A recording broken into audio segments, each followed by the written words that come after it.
Hey everyone, Phylara's here with a proof of concept jungle clear guide for the reworked Irelia. Now, before you jump on me for this strange pick, I was actually asked to work on this by a few teams, so there may actually be some competitive viability here as a flex pick. I don't know, your guess is as good as mine, but her clearing is viable. There's a couple big things about the rework that have turned Irelia into a more viable jungle pick.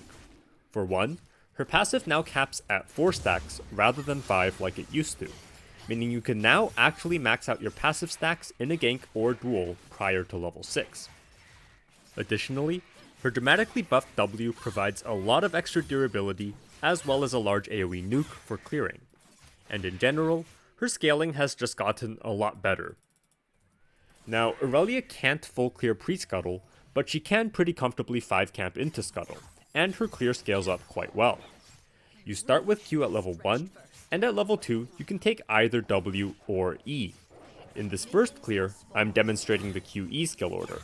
In the second, I take the QW skill order.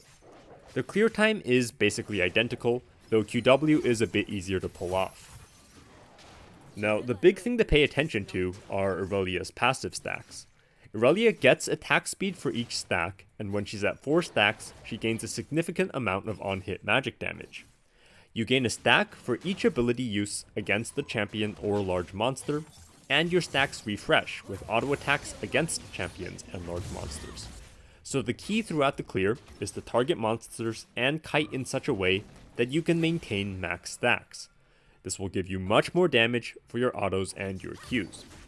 Now, I do some pretty fancy stuff at the start of each clear with the red and raptors. This does help if you're leashless due to your Q cooldown, but it's not necessary at all if you have a leash. Irelia's level 1 is a bit weak, so it is preferable to get a good leash if you can, but as demonstrated, she is totally fine going leashless if she needs to. Now, when you go W at level 2, the thing to keep in mind is that the damage maxes out at half charge, so you don't need to hold it the whole way. Going QW is a little bit easier to handle than QE, as hitting all of the raptors with your E can be a bit difficult if you don't know how to position them. The reason I drag the big raptor across is so I can refresh my passive stacks with a final auto, which lets me maintain my stacks into wolves. This takes a bit of practice, but if you don't feel comfortable with it, you don't need to bother. It just saves a couple seconds. Now I do want to point out that if you don't care about clearing as quickly as you can, I do actually recommend doing Gromp before the blue buff.